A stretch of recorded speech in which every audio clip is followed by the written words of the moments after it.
How's it going, everyone? It is Andre Williams, and over here we talk stocks and we focus on one thing.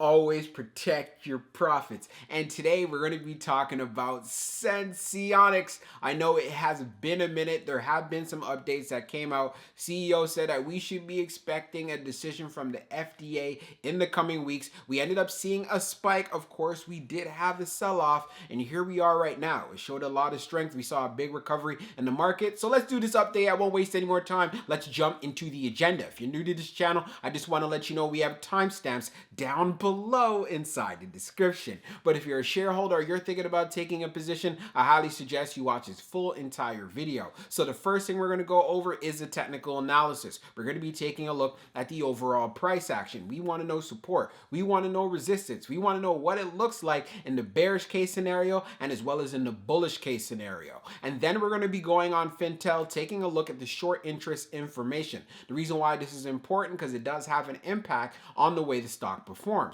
And then we're going to be taking a look at the order flow distribution. We want to know the buying and the selling behavior on the institutional side and as well as on the retail side. And then when all of that is done, we'll be getting into the final thoughts and as well as some more details. So let's get to it. So we're going to do a technical analysis for Senseonics. Let's see how it performed on the day. So it ended up closing at $2.77, being up 6.54%. On the low, it tested $2.55, and then on the high, testing $2.85. When we take a look at the volume stats on the day, you can see we traded at 11.108 million shares, and the average volume over 10 trading days is at 10.989 million shares. Now, when we take a look at our chart, which is a daily chart, you can see from the RSI down below, it is right around 47.55.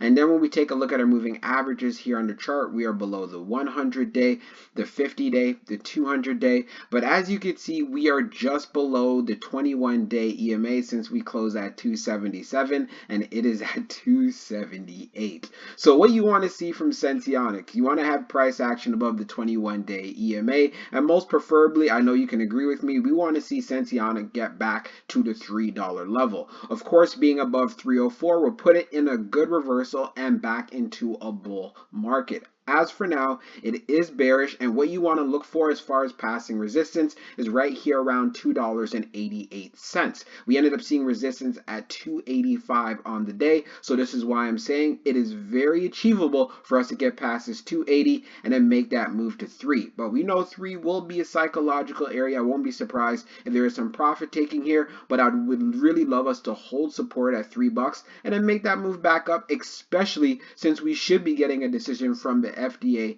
in the coming weeks. Now, if it decides to pull back or if it wants to consolidate, we ended up seeing a low of 255. So if it does pull back, honestly, I don't see us going any further past around 266. Again, I could be wrong on that, but then I would expect 260 to actually hold up. So let's see how Senseonics performs for the rest of the week. So we're going to take a look at the short interest information for Senseonics. So for the dark pool short volume ratio, it is at 65.83%. And then for the dark pool short volume, it is at 4.0 million shares, just over that. And then when we take a look now at the short shares availability, it is at 15,000, updated 21 minutes ago. And then for the short borrow fee rate, it is at 7.20%. Now, when we take a look at the history of the short volume, we can see for the close of the 7th, it was at 64.28. And then for the close of the 10th, which was yesterday, it was at 65.83. So we do see an increase there. And in regards to the market sentiment,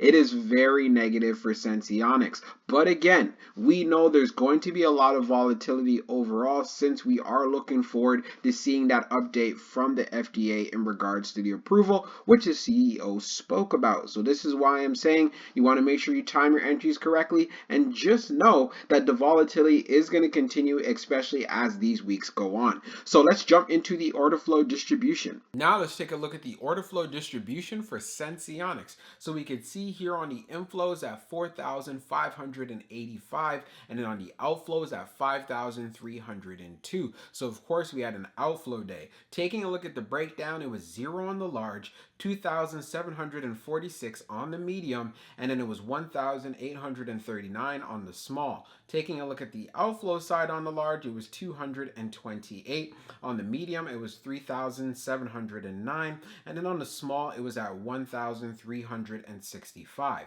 Taking a look at the large scale orders in the last 5 days, you could see for today, January the 11th, it being that outflow of 227.56. And the last time we had an inflow was on January the 5th, where it was at 213.87.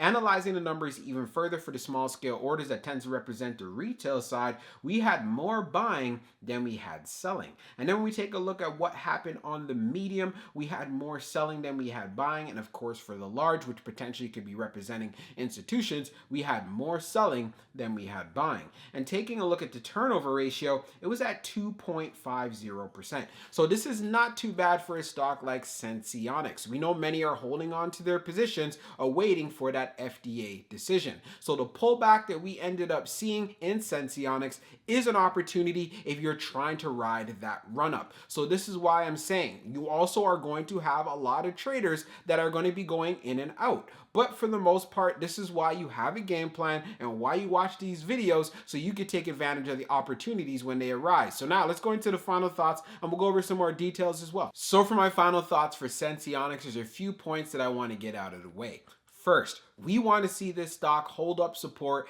at 260. If it pulls back to 255, that is okay. But again, we want to ride the run up, because as the CEO is saying that we should be expecting a decision in the coming weeks. So that is not too far off. So this is why I want to see this stock getting above $3. Getting above $3, or $3.04 to be exact, which will put us right around that 200-day. Then we have our reversal. That's where we start seeing some strength, and we can see where we could go from there. And I know with that approval, Senseonics should be able to move very well. Also, when we went on Fintel, taking a look at the short interest information, it does continue to have short squeeze potential. But there also is a lot of negative market sentiment around the stock. Short sellers are heavily vested. So this is why it is very important that we have volume coming into the play. The more volume coming in, which would be buying pressure, this is where we can look forward to seeing those moves to the upside. And this is why I want to see Senseonics